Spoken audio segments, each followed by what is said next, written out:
Our next speaker is Tavis Ormandy, who's going to be giving a talk on Sophail, a critical analysis of Sophos antivirus. So if you would, please join me in welcoming Tavis to the stage.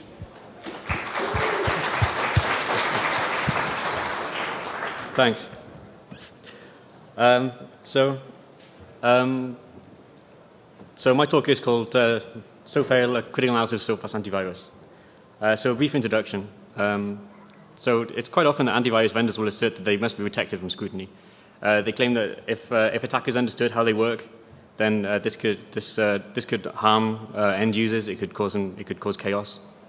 But I disagree with this. If you examine any security system and the system is then weakened, then the system was flawed and it should be reviewed or fixed or whatever. Obscurity removes any incentive to improve, and if people don't know how it works, then they can't complain about it. They can't look for improvement. They can't find holes and weaknesses and fix them. And this talk kind of applies this principle to Sophos antivirus. And I'm going to be looking at some of the product claims that are made by the vendor. I usually introduce myself as a Unix security researcher. My research is primarily vulnerability discovery, exploitation, and mitigation. I mostly focus on operating system and low-level security, and this is mostly memory corruption related. I'm not interested in malware, and I don't study malware at all. Antivirus it's interesting to me primarily because it's a large exposed attack surface that I can try and break. It's not particularly interesting as a mitigation. So this talk will be from the perspective of a vulnerability researcher. But don't worry, I don't work at Sophos. This isn't a sales pitch. So a little bit about malware and antivirus in general. So there's little intersection between my work as a vulnerability researcher and the work of antivirus vendors. Malware is only interesting as a post-compromise concept. Before malware has any effect at all, then an attacker must be able to execute code. In everyday life, this is usually access to a user who makes poor trust decisions, such as someone I'm able to email an executable to and they'll just run it. It's true that malware can be part of a payload for an exploit, but we would respond differently. Antivirus vendors would typically try to blacklist each sample, each exploit that they can see, whereas a vulnerability researcher would try to mitigate it or fix the vulnerability. So most security researchers work on the assumption that users make good trust decisions, and then we try to find ways to subvert that, or find ways around that. But antivirus vendors work on the assumption that users can't make good trust decisions, and then they try to compensate for that. And this kind of makes sense. So the problem with this is that antivirus vendors are right, that many users, maybe even the majority, that just can't make good trust decisions, and there's plenty of evidence for this. And realistically, maybe they shouldn't have to. It can be pretty complex, especially in the Windows world. On Linux, users usually have access to big package repositories where the trust decisions have mostly already been made for them. Maybe not perfectly, but it's a pretty good start. On Windows, it can be much harder work. On Linux, even if you step outside the package repositories, normally developers understand how to sign packages, and users can make trust decisions this way, for example. But on Windows, that's just not the case. At best, you normally get authenticated signatures. So antivirus vendors and vulnerability researchers usually agree that the solution to this problem is to offload the decision-making process to someone or something that is capable. We begin to diverge on how to implement that process. So the solution proposed by antivirus vendors is essentially a complex blacklisting scheme. I think people understand that antivirus is imperfect and reactionary in nature. But it's common knowledge that it's generally believed by most people that it's better than nothing. People generally understand how antivirus works, even if they're non-technical. They understand that antivirus vendors will try and find this malicious code and then blacklist it. And blacklist is a pretty easy concept to understand. Even non-technical people understand that if you wanted to set up a bank account, you wouldn't try to blacklist all the bad people in the world. You'd just try to whitelist the good ones, who you should be able to access it. And this is pretty easy to understand.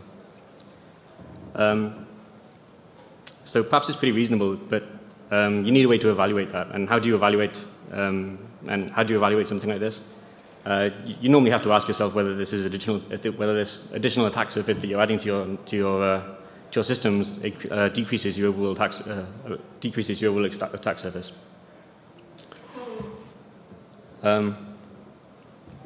So we don't know how to build perfectly secure systems just because all software has a non-zero defect rate. And the best that systems designers can do in general is try and build systems that the cost of investing in a compromise is above the value of that compromise. And there's no reason security products can't be a legitimate part of that.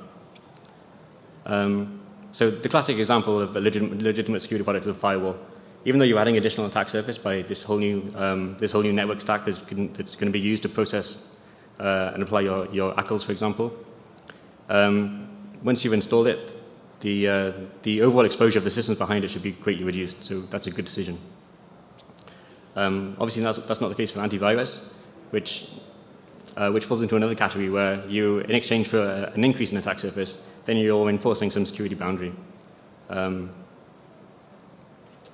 So in order to evaluate that, we need to understand a few more things. So the promise that antivirus makes is that in exchange for a fairly dramatic increase in exposed attack surface, users will be less dependent on making good trust decisions. And if the way that your network is architectured is that users are permitted to make good trust decisions, but you've got evidence that they can't do so safely, then maybe that's a good trade. Because you need to do something about that urgently, because that's obviously the major hole in your systems. But to be able to make a decision, we need to understand what antivirus does and how to evaluate that. Exactly how much attack surface are we trading, and how effective is the solution going to be.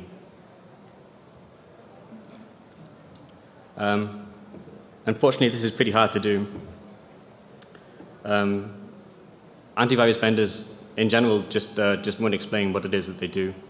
The best you can get is really is marketing material. They simply don't publish technical specifications, and they won't. There's no way of understanding what it is that their marketing claims equate to. There's no way of testing it because the claims are usually pretty vague. They usually make claims about threats, but they never define what a threat is or how they classify them. The marketing material tends to be pretty much high-level doublespeak. They make up nice Hollywood-sounding names, but there's little technical substance to these, and there's little way to try and understand what's happening. And so it's really hard to make a good decision about whether installing antivirus would actually reduce the overall exposure of your systems. So the intention of this talk, really, rather than being any kind of advisory, it's more of the missing technical specifications for Sophos antivirus. The idea being that those tasked with evaluating antivirus will have a better chance of doing so thoroughly if they understand what it is the product does, rather than having to take the marketing material at face value. So with a better understanding of what these products do, then you can make a more informed decision about whether this makes sense in the context that you want to deploy it. So I've written a paper on this with more technical details and tools to accompany this talk, and so I'll be releasing it today. So maybe it's possible that you rely on industry testing to try and to determine whether antivirus is effective or not. But really, these antivirus comparisons, you all use similar methodologies in their tests. Essentially, they just have a corpus of collected malware, and then they just scan it and then they record the results. They don't have any understanding of what the product their testing does. It's entirely a black box. They basically just pump some malware through and record which ones hit it. It's not particularly thorough or a good way of testing, a good way of evaluating whether the product works or not. The security press usually don't have the technical expertise to understand to evaluate the vendor claims. They tend to focus on usability and things like perception of performance, impact, that kind of thing.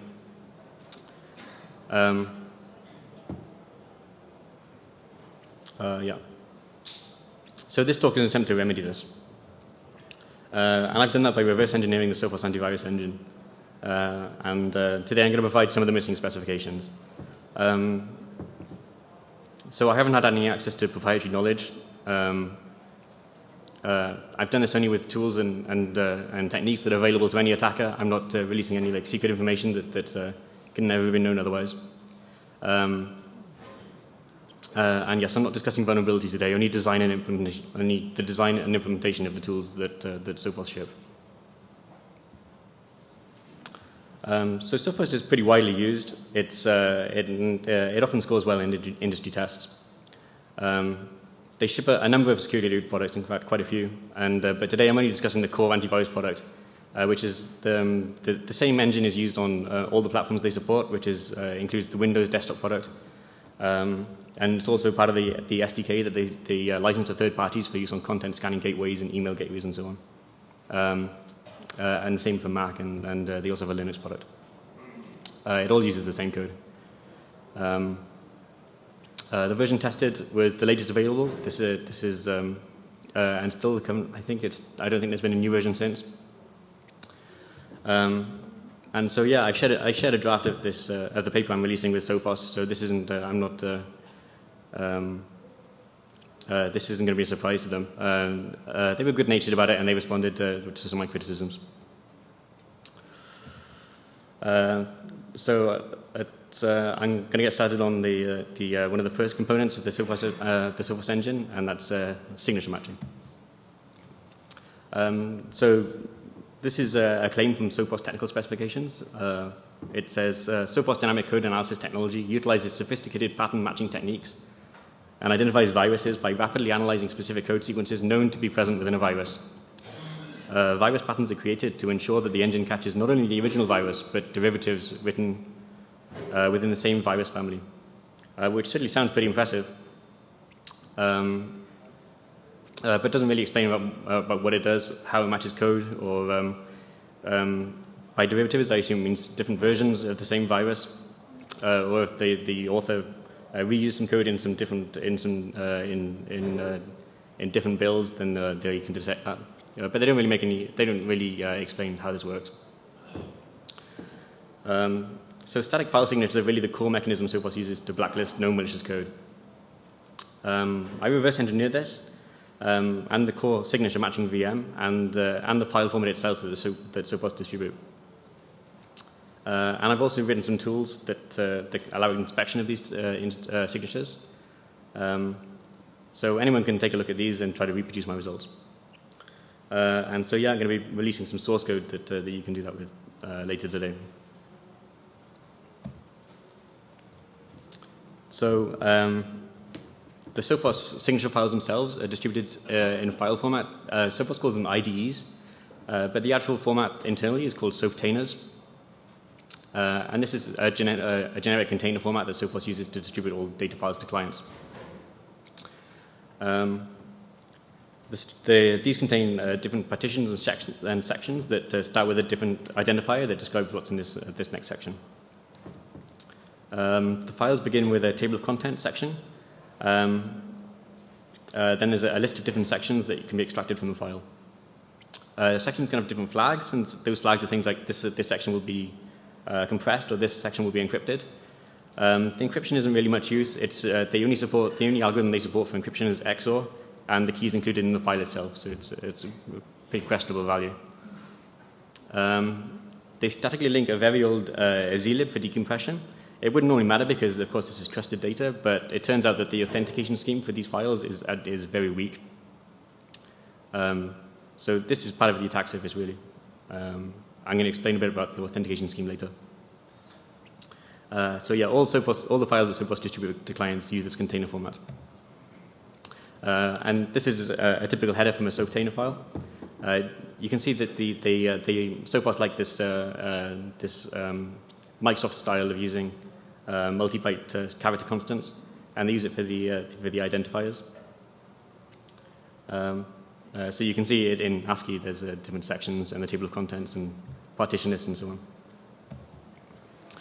So the signature files are signed by Sophos. However, they use a proprietary authentication scheme that they invented themselves. So I've examined this thoroughly, and I'm going to be discussing a bit about it later. Okay. So the signatures themselves are contained within these IDE sections. These contain some variable width chunks that contain details about the signature, and of course the signature themselves. The way a signature is formed is it's basically a Pascal string that contains the virus name in one chunk, followed by one or more bytecode programs that are used for matching the file. So these bytecode programs are basically for a proprietary VM. And Sophos executes these programs for each file that they're trying to match. So I've written some tools to extract and disassemble this bytecode, and so we can examine it in a bit more detail. So the VM is a simple stack-based virtual machine. It has single byte opcodes, but variable width operands. There's an RPN like stack for computation. It has some named locations that they use like registers. You can do some file pointer manipulation, and you can do some basic I/O of the input file. They use this for doing things like reading offsets from a file, then seeking to the offset, and then reading some more data, that kind of thing. So these are some sample opcodes. I don't actually know the name of the opcodes, but I've just given them names based on what they look like they do. So here are some typical ones, like CRC32 will run CRC32 on the next n bytes. And it checks whether it matches the immediate CRC encoded in the bytecode. And there's some file pointer manipulation. You can read some data onto the stack, and then you can do some arithmetic on it, for example. And yes, and so on. So this is a sample program. It's for a signature that was called attention 629. I have no idea what that is. It's just a random example I chose. So here's a sample program. You can see that it does literal IW, which just matches 2-byte immediate data, and then a literal IB, which just matches one single immediate byte. Then it does some file pointer manipulation by seeking to a relative offset, and then does some CRC of some data. So that CRC32 is matched the next 6 bytes from the current file pointer location with the last 4 bytes. And then some more file pointer manipulation. So that sample was probably, I would say, above average complexity for a Sophos signature. Because it includes some file pointer manipulation. The vast majority of signatures follow an even simpler pattern, which is basically they encode a small amount of literal data that has to be found, and then they do two consecutive CRC32s on the following data. I don't really know the justification for doing two separate CRC32s, and it's often the maximum that the bytecode format allows for is 256 bytes, but it's quite much less than that. So I'm not really sure why they do that. But I suspect most of these are automatically generated because the code that actually checks them, it rarely makes sense. It's normally completely irrelevant. Sometimes it's things like section padding or some literal embedded data from the file. Things like strings and things like that. It just makes absolutely no sense. It could be trivially changed. And often it's very small code sequences, like just things like 5 or 6 bytes, which is just which would be like a pretty common instruction. It's pretty bizarre. I can only see that they're automatically generated because they just don't make sense. So the core of most signatures that Sophos ship is basically just CRC32 some byte sequence. So as you can imagine, this is pretty weak. CRC32 is not a really cryptographic hash function. It's really basically just the intended use is basically just for catching bit flips on data transfer, that kind of thing. So it's unclear why they rely on such a scheme. You might argue that the intention is for speed, but That's probably not the case because CRC32, the CRC32 implementation that Sophos has is not very good quality. And in fact, if you benchmark it versus MD5 from OpenSSL, MD5 from OpenSSL is only 1 cycle per byte slower than the CRC32 that Sophos ship. And they don't take advantage of they don't take advantage of things like SSC, so they could do 4 simultaneous checksums. And they don't use the hardware CRC in SSC 4.2, I think. So the performance argument probably doesn't work. Because it's so weak, it introduces a number of problems. In fact, it's quite strange that Sophos rely on such a weak signature scheme because there have been a number of there's a large body of work explaining how to do this properly. Most researchers who study things like code fingerprinting tend to focus on things like CFG matching, or fuzzy CFG matching it's sometimes called, which is basically looking at the control flow graph. This seems to have the best known properties. The properties are certainly a lot better than CRC32. So I would say it's self-evident that one of the core goals of an antivirus engine, an antivirus signature scheme, would be to minimize false positives. And obviously CRC32 is just basically zero collision resistance. We can automatically generate collisions. We can automatically generate pre-images instantly. Even naively, it's only 32 bits, so you could basically just brute force it, even if there was no known way to do this. It's trivial. So Sophos have ignored this, and it's resulted in what is, I think, fair to say, a pretty weak signature scheme.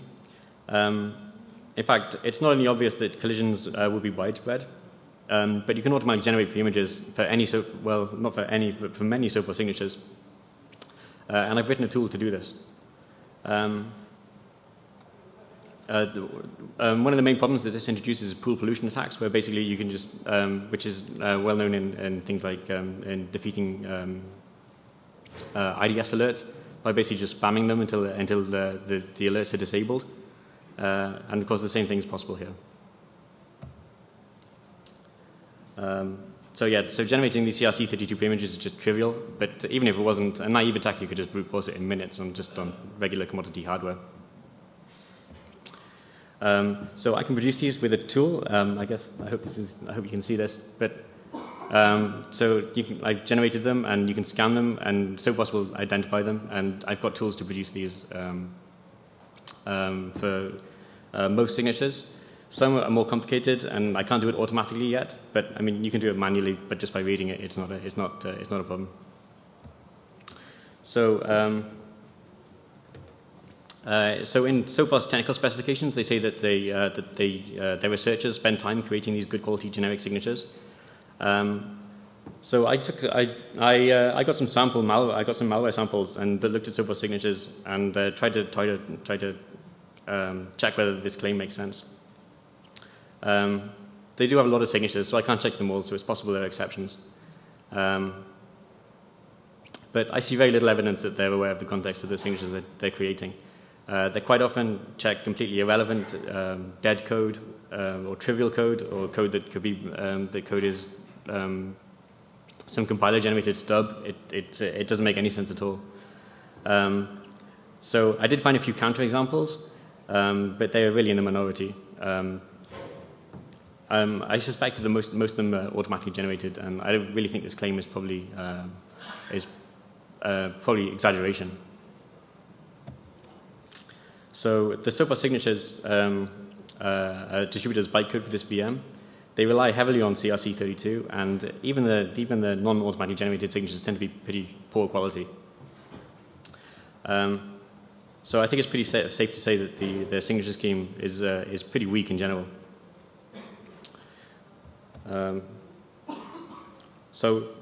Moving on to another component of the Sophos ship, I'm going to look at the exploit mitigation system.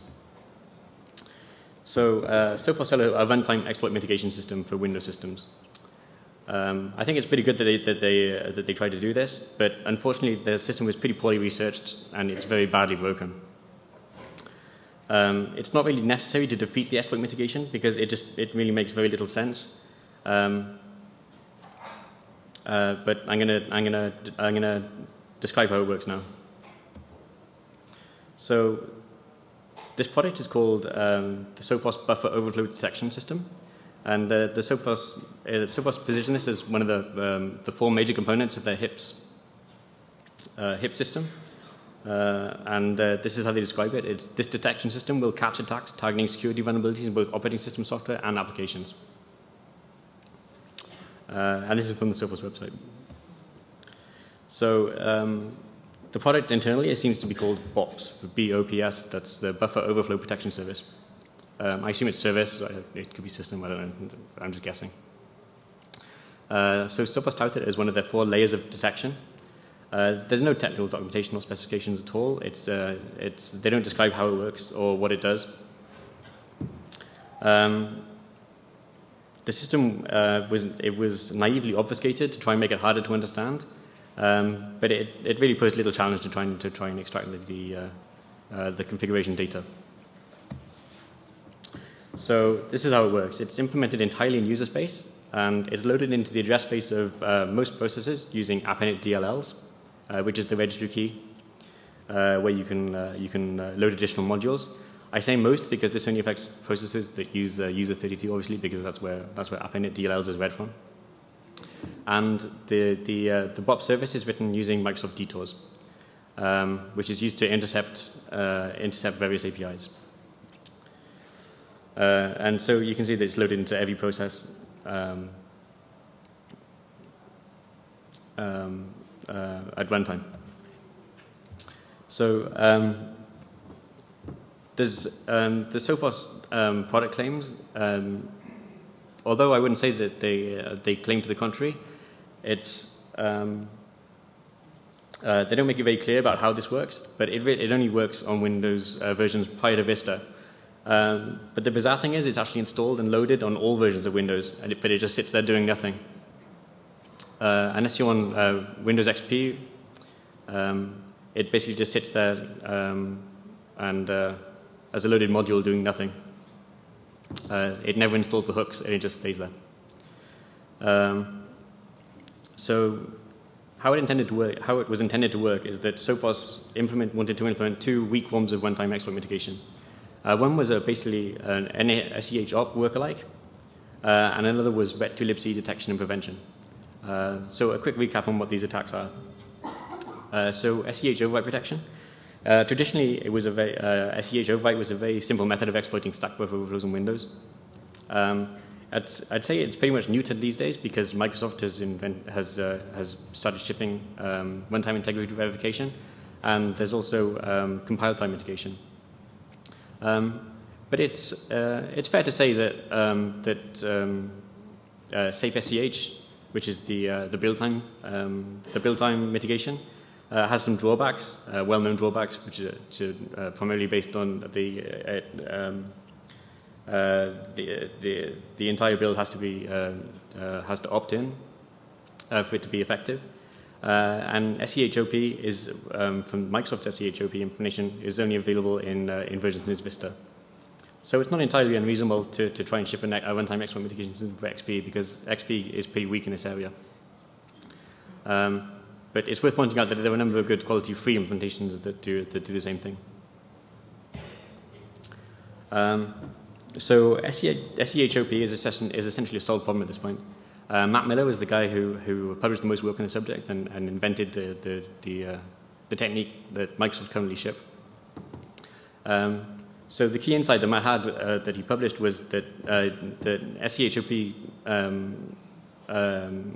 that in order to make SEH overwrite harder was he could insert a canary at the tail of the exception handler chain, and then the list integrity could be checked at runtime. And you do this at when the system dispatched an exception. So this way the system can verify that the chain has not been tampered with, and it's more trustworthy. So there were good quality implementations available with source code. The most famous one is WenTrust, which is the one that Matt wrote.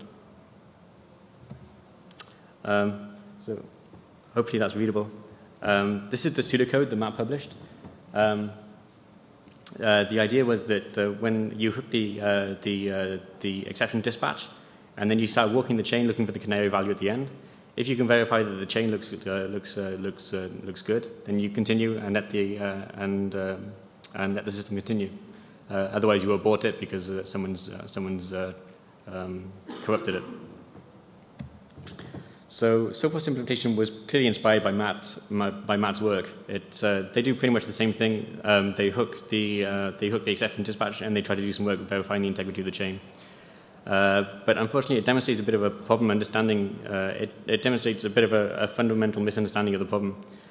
So I reverse engineered Sophos's implementation, and I've written some pseudocode in the same style of Matt, so you can compare it.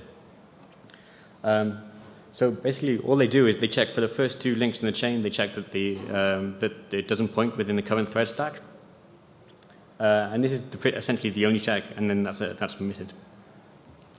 So this just doesn't make any sense. It's such a weak mitigation that it's just trivially easy to defeat. You barely have to work it at all. Only the most standard non-modified payloads could possibly be inserted by this. It's ridiculously weak. Even a low-skilled attacker can defeat this mitigation. I suspect Sophos misunderstood the published information on this, resulted in what they've shipped as basically a broken implementation of what is an already known solved problem. So perhaps the most obvious attack against this is just simply ret to libc. But Sophos did appear to consider this, and they implement their own ret to libc protection. So just a quick summary of return to libc. So it's originally developed by Solar Designer, and it was initially intended to demonstrate weaknesses in early stack buffer overflow mitigations. But of course, it's still an important technique. But it's been generalized over time to apply to more scenarios. Now it's sometimes referred to as ROP, but it's essentially the same technique. So the correct solution to try and mitigate return to libc is usually a strong ASLR implementation. Because of course, if you can't predict where the code you want to execute is located, then you can't return into it. But it's a pretty reasonable observation that ASLR is not strong on all Windows platforms, particularly XP, where it's non-existent. So Sophos' solution to this problem is called protected functions, and it's part of this BOPS system. So what it does, at load time, it passes an encrypted configuration file listing various APIs that Sophos believe are most likely to be used by attackers in their ret to libc payload. They then hook these routines using detours, and then from within the detours callback, they verify the caller was from a recognized module and that the return address is not within the current thread stack. So the problem with this is it's just complete nonsense. Sophos simply just didn't understand the problem, and their mitigation just doesn't work. So I think what happened was that Sophos were confused because in the original ret to libc exploits, people would return into system just because it's nice and convenient. You don't have to do anything. Why wouldn't you? But this was done because it was convenient, not because there was any technical requirement to do this. And in fact, modern exploits have made finding these collections of useful code sequences and using them in your payload a science. And these are sometimes called gadgets now. An attacker can simply piece these together from other locations, or you can just call the routine indirectly, or you could just return immediately after the hook the detour is inserted, and it's defeated. That's it. It's pointless. So Sophos were attempting to enumerate known bad, and it just doesn't work in this case. It doesn't make any sense, and because attackers repurposing existing trusted code. So all the trusted code suddenly becomes untrusted, and this is you just can't blacklist it this way. So I wouldn't recommend using Sophos' return to libc mitigation. It's worse than useless. So Sophos keep their list of routines that they hook a secret, and they also a list of image names that they whitelist. The configuration file is encrypted with a hard-coded 64-bit symmetric key. Of course, it's easy to recover, and I've put the key right there. So, however, there is an extra level of security. after they've extracted this file, they then encrypt it with the 8-bit hard-coded key 0x93. It's a bit of a mystery why they do that, but obviously it provides no additional security. It's useless. So the encryption scheme that they use, it's not a peer-reviewed or published algorithm. It's called SPMAA, and I've written it. I've reverse engineered it. I've got a C implementation so that you can extract the configuration file and look at it. And so I'm releasing some tools, and one of them is called SPMAA util, which is an implementation of this, and that's a command you can use to extract the file if you wanted to look at it. So the BOPS configuration file also contains a list of image names, and these protections are only applied to the protections listed in this file. These are some examples, things like QuickTime Player, Acroread32, Outlook, and so on. I guess the things you would expect. So even if BOPS mitigation did work, it would really only apply to these, and any other software it is essentially a big no-op. It does nothing. I don't really know the justification for that. I would guess maybe it's because they're scared of breaking stuff.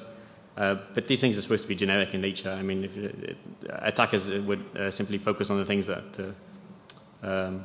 where the weakest mitigations are, of course. So I'm not sure of the justification for that.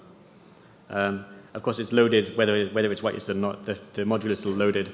It just doesn't do anything. So I'll talk about this SPMAA encryption algorithm that Sophos use throughout their products. So it's a proprietary, it's 64-bit Feistel block cipher, and Sophos use it pretty much everywhere where they need encryption inside their product. It's undocumented, unpublished, and it's not peer-reviewed, obviously. But Sophos rely on it almost exclusively throughout the products. Well, that is when they're not trying to use XOR encryption instead. So I reverse engineered it, and I've got a simple C implementation. And this is also used for the authentication of the IDE files, which is a bit of a problem.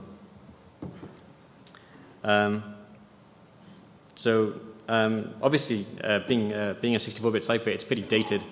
But really, I discussed it with some colleagues who know cryptography, and opinion is generally that it doesn't look too badly designed. It isn't obviously weak. It hasn't been peer-reviewed, obviously, so who knows. But we think it was probably designed by a real cryptographer. But it's dated and obsolete now, and really shouldn't be used. But it doesn't really matter because Sophos misuse it because it's a symmetric cipher. Sophos quite often use it when they need secrecy, and then they simply just try and hide the key within the product, which is obviously essentially just obfuscation scheme, not encryption scheme. And Sophos pretty much do this everywhere. It's also used for the authentication of these IDE files, because they have to hide the keys within the product itself. You couldn't really consider it an encryption scheme. It's more of an obfuscation scheme. So Sophos repurposed this algorithm to sign the IDE files that users download. They basically use 32 bits of the 64-bit internal state, and they consider this the signature. It's not a real crypto mode. This doesn't really make any sense, and it's trivial to sign our own updates. And in fact, I've written a tool to do this. However, I shared some of this information with Sophos before today, and they've told me that they kind of conceded that this was a weak point, and they've told me that they're going to fix this. And I'm told that they're already testing a real signature scheme based on SSL, which is good news. Yep, but really because they only use 32 bits for this authentication, you could brute force it even if it wasn't weak. So it's kind of a strange design. So because of this weak authentication scheme based on this 32 bits of pretty much nonsense, it makes transport security essential because you have to download these updates from Sophos to keep your product up to date, obviously. But Sophos are simply not using transport security. They basically distribute these over HTTP using Akamai. And the only authentication is this SPMAA signature. So they're really relying on obfuscation to prevent attackers from interfering with the product, and really it's not very good. So yeah, and I'm releasing tools where you can produce your own ID files today. So yeah, Sophos used SPMAA to encrypt sensitive product data, but it's a symmetric cipher, so that they're just hiding these keys within the product. However, sometimes they're also using extra encryption on top of this to hide the data, but of course this is just trivial nonsense. It's trivial to recover these keys, and using standard reverse engineering techniques, it just doesn't make sense. So yeah, so Sophos used obfuscation where real cryptography could have worked. I mean, of course, signature schemes are well known. There's no reason that they had to invent their own scheme.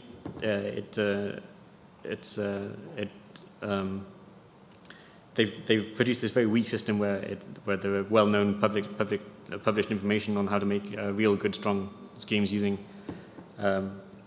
cryptographic primitives already written by real cryptographers.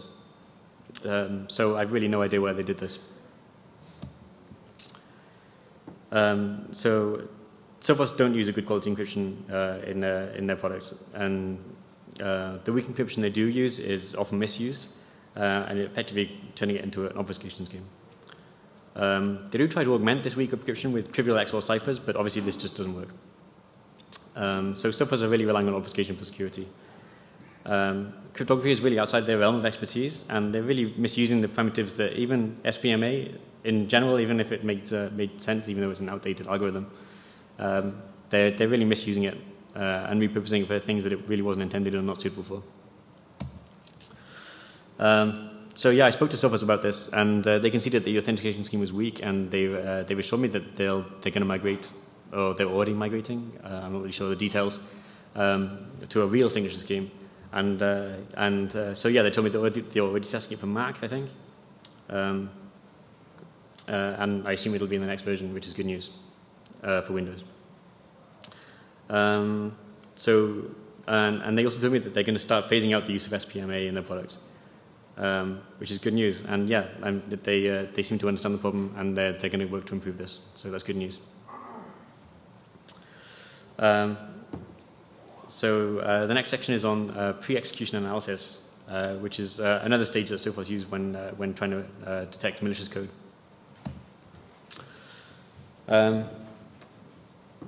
So Sophos basically have tried to determine file type characteristics and this is used to decide how to handle the file. They do this in a similar way to libmagic on Unix. It's essentially the same principle. They have a very large collection of these different file types that they handle, and there's lots of esoteric file types that you've probably never heard of. I mean, I certainly haven't. But so it's pretty thorough. So they try to identify container formats and archive files, and they handle these appropriately, which would normally be extracting them or getting out the interesting code. You're only interested in the executable code, obviously, so they try to handle that correctly.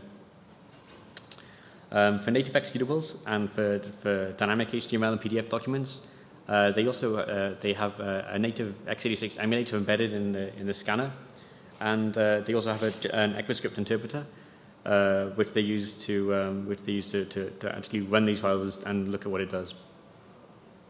So they also have support for executable packers, and they try to unpack them transparently before the next stages take over.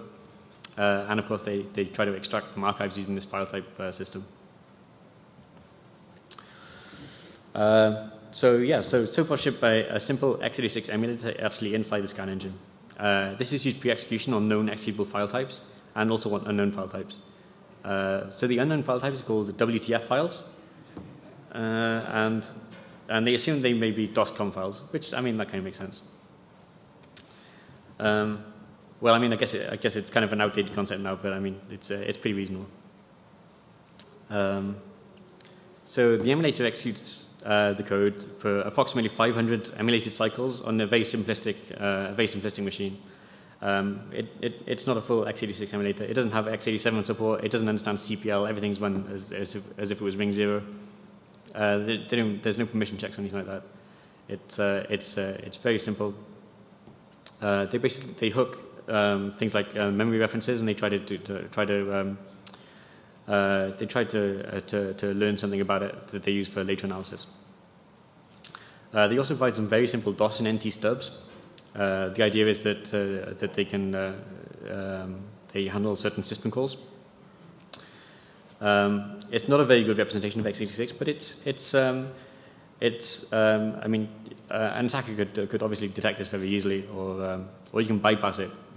You don't really have to bypass it. You can just spin for 500 cycles, and Sophos won't do anything. But it's pretty clearly designed for speed rather than accuracy, and I think that's fair enough. Yeah. So many features that aim into are just basically broken and haven't worked. The NT stub is a good example of this, because Sophos really understood how the NT kernel worked. So what happened was when you try to make a system call directly without using the standard API, which you'd normally go through in2E to do this, and Sophos tried to handle that, which is fair enough.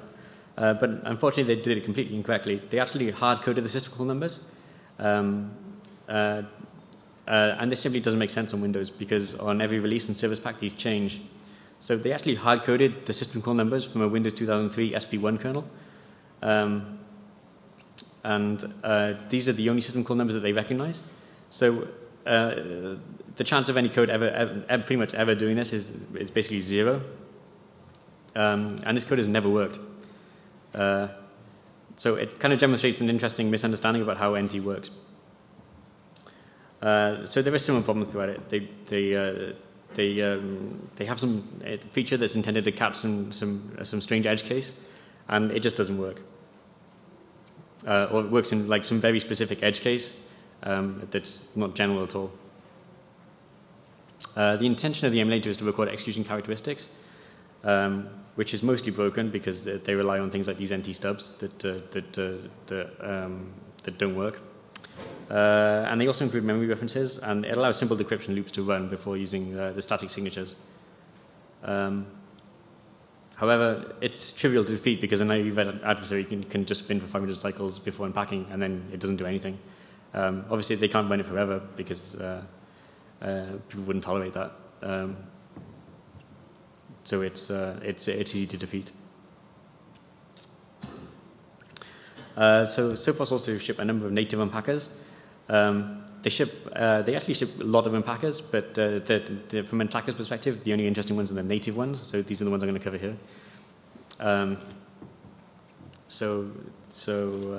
Executable packers are widely used in software distribution. But the problem for antivirus vendors is that it's really a very simple zero-skilled way to transform one executable into an equivalent but different executable, which of course bypasses a blacklisting scheme. So even a moderately skilled attacker would just write an equivalent program. It doesn't make any sense. But you can kind of see that maybe there's an argument that they want to prevent zero-skilled attackers from doing anything. So they build in the support for native unpackers. So many vendors ship these large numbers of unpacker support as a selling point, and Sophos do this as well. And they support a number of pack formats. So these are the native unpackers that I found. Native support for. Most of these are obsolete. There's things like Diet and PK Lite, which are DOS compressors. LZXer, UPX, from a very early version of UPX from 2001. Petite, which is, as you can see, it's very old. And certain versions of these more modern ones, which is ASPack, FSG, and P Compact. With the exception of PE Compact, which I think Sophos licensed from the vendor because it contains some copyright strings, the rest seem to be written by Sophos. But they only support the default options and codecs that the packer supports, and they're not very tolerant of any modification. But it turns out that testing this was really hard because they only support one very specific version, and I had to download dozens of ancient versions from shareware archives to find a working input. So it was hard work to do this. I had to find very specific versions before I could find one that Sophos actually recognized. And some of these are quite rare now because, I mean, obviously nobody saves all DOS unpackers. So yeah, I had to browse through very deep archives in like Simtel, MS-DOS archives and things like this before I could even test them. So based on the amount of trouble I had to go through to get these to work, it took me hours to try and find the correct version to find a supported executable. I don't think there's much a chance that a naive attacker would have much trouble defeating the system. If you just download the latest version, then problem solved. So unfortunately, this is quite a considerable attack surface that they support different codecs and decompression modes, and this is all pretty old and ancient code. These are still shipped, but they're irrelevant and obsolete, and it's pretty much wasted attack surface. I really doubt that this could possibly ever make any difference at all, just because it's they're so specific and that no attacker would ever do this because it doesn't make any sense. So Sophos do support a large number of container and archive file formats. Things like zip files and tar files and so on. I looked through a lot of the decoders. In fact, there's really hundreds of them, and I couldn't go through them all. But I went through some of the common formats. They do vary in quality. Some just don't make any sense or are completely broken. For example, the ELF decoder, which Sophos tried to use to pull out executable code from ELF files, it specifically calls out Siemens Infineon Tricore executables, which is used in industrial microcontrollers. The tester doesn't make any sense because ELF defines hundreds of esoteric architectures for chips that nobody's ever heard of. This one specific case where they handled Tricore. And the only explanation I can find is really that I think that there must have been a customer must have complained that their Tricore executables were having CRC collisions, and I think Sophos must just basically whitelisted the entire architecture. So it's the only explanation I can think of. So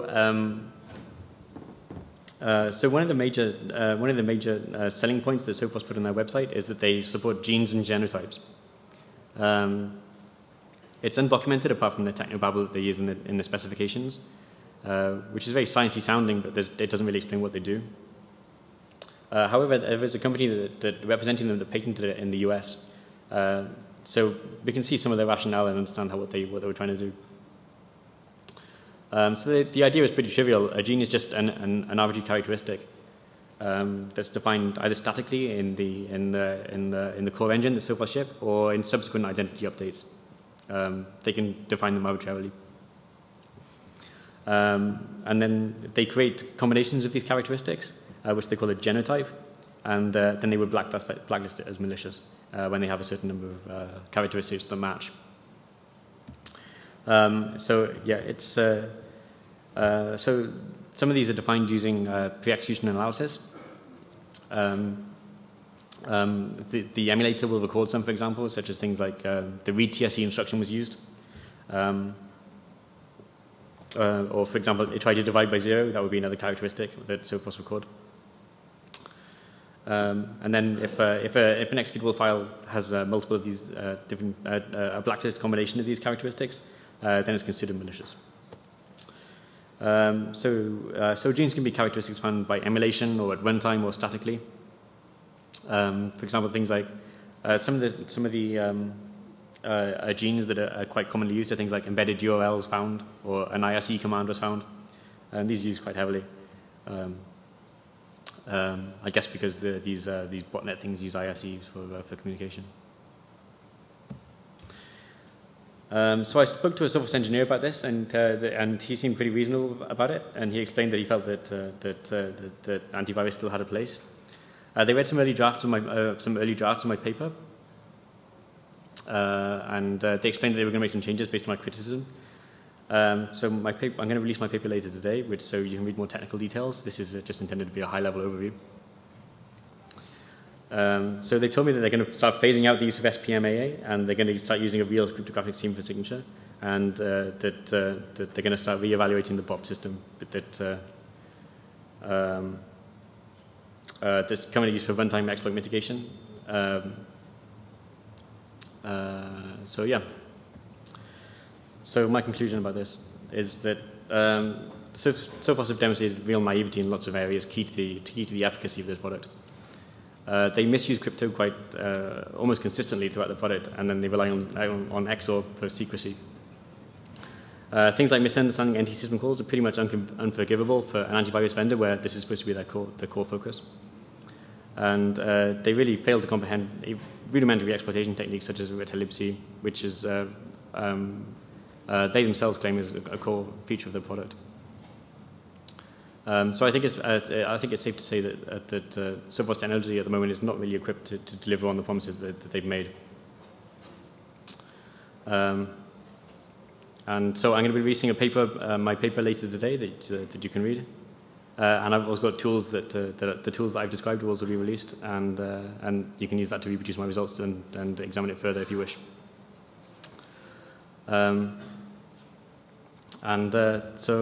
So yeah, that's the end of my talk.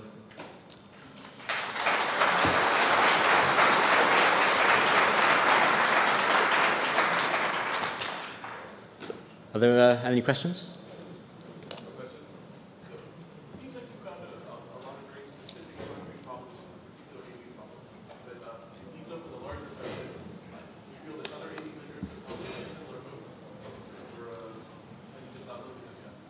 So the question was, do I feel that other antivirus vendors are in a similar boat? And I really haven't looked, so I don't really feel that I can give an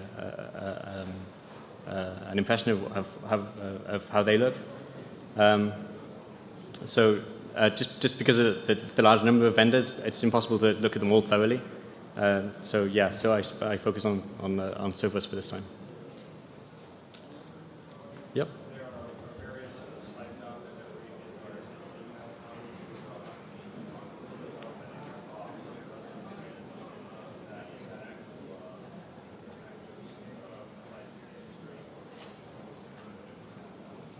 Sorry, can you repeat that?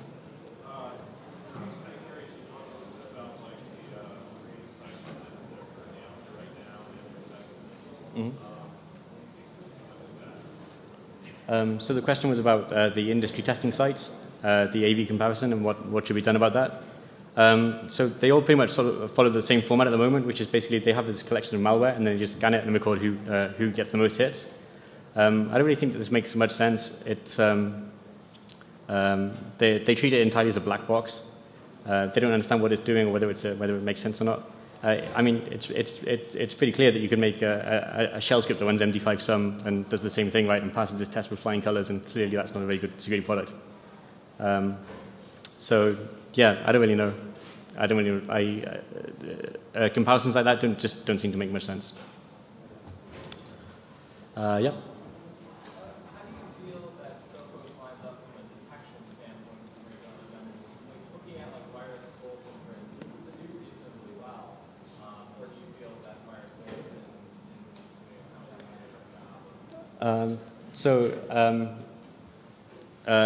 I think it's hard to tell basically because the way that they evaluate it is just so simplistic.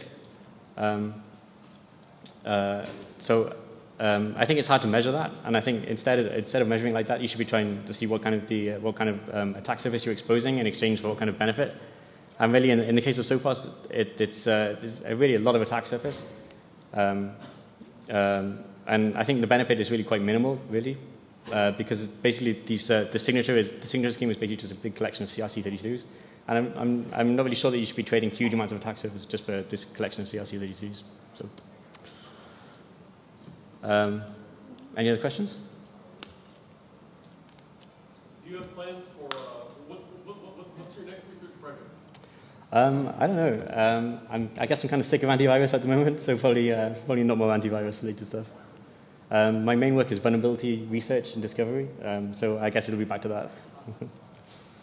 Yes? So you mentioned the increased attack surface that Sophos provides with any antivirus products. Have you tried targeting the antivirus product itself specifically? You mean for vulnerabilities? Yes. Yeah, in the past, I mean, I've published vulnerabilities in lots of antivirus vendors before. In this particular case, I didn't want to talk about vulnerabilities because then the research is outdated as soon as Sophos fixed them. I really wanted it to be an overview of the design and basically the missing technical specifications for their product. Any other questions? Do you have reason to think that this is prevalent across other products, or do you think that Sophos is a special case? Why did you choose Sophos? So no particular reason for picking Sophos. I mean, I had to start somewhere. I don't really know whether Sophos is kind of representative of the industry or not. I'm not a malware researcher. I'm not particularly interested in malware. I'm a vulnerability researcher, so this is the way that I approached it. So any other questions? Okay. Thanks very much.